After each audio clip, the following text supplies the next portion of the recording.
everyone, it's Diana. I am here giving you a quick art exercise. This is a visual arts exercise to help connect through creativity and maybe take hold of some big emotions that we might be feeling in these unprecedented times.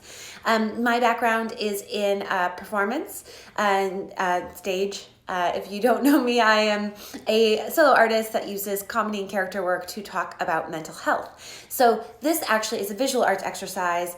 I am not a visual artist in any way, shape, or form, but I learned this exercise in a class on managing depression and anxiety, and I thought that it might be useful for you. So if you do tune in often, and I usually have a cat behind me, I do not have cats today, but I have some sharks. So I hope that those bring you joy as well. Thanks for joining me. So what we're going to need today to do our art exercise is you're just going to need a piece of paper, and you're going to need some coloring utensils.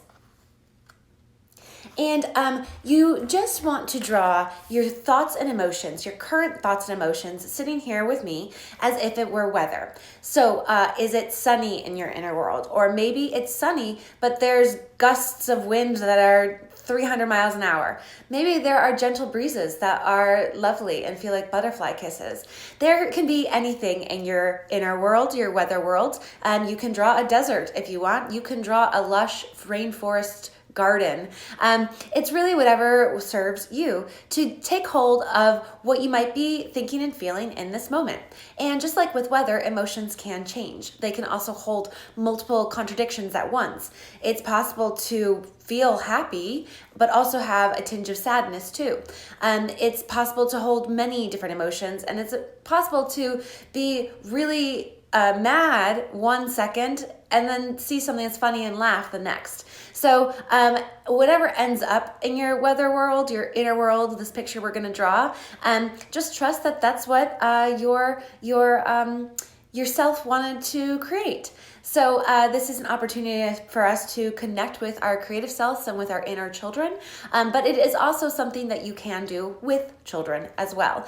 And if you do it with your children, if you do this exercise, go ahead and color with them. Do your own weather as well, and you can hide some truths in that if it's not age appropriate. Maybe you are feeling some big potent emotions you might not want to convey to your child, but you can hide that in a color that might not convey that message, but still hold that truth for yourself. The reason why you would color with them is then you're mirroring them, and it helps them to feel like they're safe and heard, even just in the very act of being right there along with them. That said, I do not have kids, so if you are a parent, you know better than I do anything that I say. Anyway, so what I do know about is my own path of mental health and managing depression and anxiety, and I have found that this exercise is helpful. So I invite you to do it along with me. So let's draw. We're gonna grab our piece of paper and our coloring utensils, and we're just gonna check in with ourselves and see what we're possibly thinking and feeling in this moment. You can do that cerebrally just by checking in and saying, yeah, I feel elated right now. I feel distraught. I feel I feel content. I feel there's so many words you can use. If you don't have the language possibly to label it, what I often do is I will just pick a color and put it to the page and see what comes out. Because I find that oftentimes my colors and shapes will convey much more than my words are able to. You can also do a body scan if you want, if that's something that will help you connect with various emotions you might be feeling. You can start at the top of your head and just bring your awareness all the way down. And we just notice bits along the way that you might be holding tension, you might be holding some anticipation, excitement. There might be parts of your body that feel like you don't necessarily have the words, but you know the color. So just notice it. We just want to notice. And yeah, then we can just start drawing. So whatever we're thinking and feeling in the moment, what would that look like if it were weather?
Okay.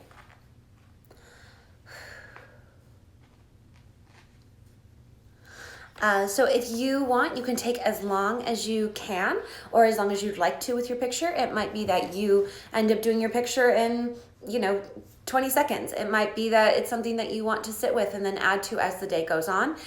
You might not have the ability to spend as much time as you'd like to on it, and it might be something that you return to later tonight. It's really whatever works for you.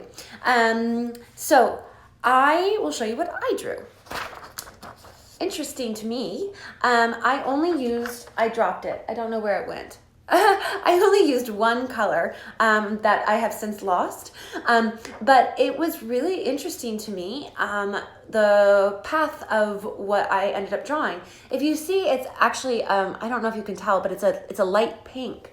And at times while I was drawing, I was like, oh, I have to add yellow and clouds, and I was like, I don't feel like it. I want to only use this one color, and so that's what I ended up doing. And I just kind of trusted myself and allowed my my hand and my intuition to guide me. And what I ended up feeling was a variety of emotions that was really interesting for me. I have found that in my own process of managing emotions and depression and anxiety, sometimes emotions are energy that just need to get out. And if I can breathe through them, if I can allow them to pass, oftentimes I will find calm on the other side. So sometimes when I draw, I will draw and I'll just kind of breathe out and allow almost like that energy to pass.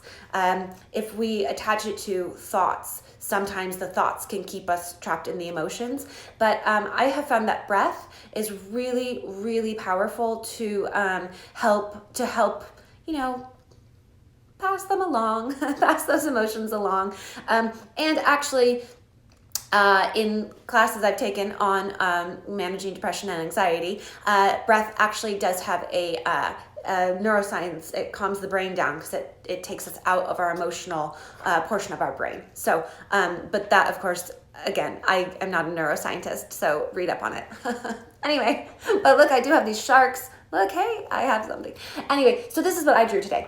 I used this pink, and I started out with just kind of this circular motion that has been that has shown up in previous drawings of mine, and it's more of like a breezy coil. Almost like a river flowing through life. And I think that we all come up against obstacles in our lives. And so this idea for me of a river flowing around it and trying to flow over the rocks and trying to navigate around some very serious and challenging obstacles that so many of us are faced with. And of course, some are dealing with compounded factors that are greater than others, of course, but that doesn't take away in your own life how much things can affect you. And I think that comparing at times can minimize what we're going through, but that doesn't mean that our struggles are any less real, because it's really it's proportional to our lives, and everything does seem of course very real. So I have this is almost like I can't even really explain. I don't have the words, but when I look at the shape, I understand it. It's almost like a river, but it's more of also a ribbon. In some of my writing, I write about challenges and obstacles as if they're ribbons too, that we can just kind of hold on to and hold on to as almost ribbons of things we've survived, if that makes sense. I am still working on the story though. Anyway, so then I started to go from this piece. It's really interesting, and I just started to, it honestly started as a shape that I just kind of like a circular shape down that I wasn't quite in love with, and I didn't really understand what it was, but I found so much calm in just doing these strokes out. And I didn't judge it, and I just let myself draw almost like the web spinning out. And to be honest, I don't know what this is, and I don't know what the motion is. All I know is that I really felt led, and I felt calm doing this motion over and over again. So that for me was really was a trip that I didn't intend to take, and was actually really rewarding for me within my picture. And I, despite what it might look like to the outside eye, it does look a little chaotic. To me, it speaks of whimsy in many ways, but also of getting trapped in the web, or getting trapped on the obstacles, and whatever we go through, we can get out of. We can flow around like a river. So I hope that was helpful for you, and I also enjoyed only using one color and not feeling like I had to do more than I wanted to. So I hope this helps, and please join me. I hope that you enjoy what drawing you made. I do this every day at 11 a.m. Pacific time until May 15th, which is the end of our current stay-at-home orders here in California, I believe. And so I look forward to seeing you later. Okay, bye. I wish you good weather. And we're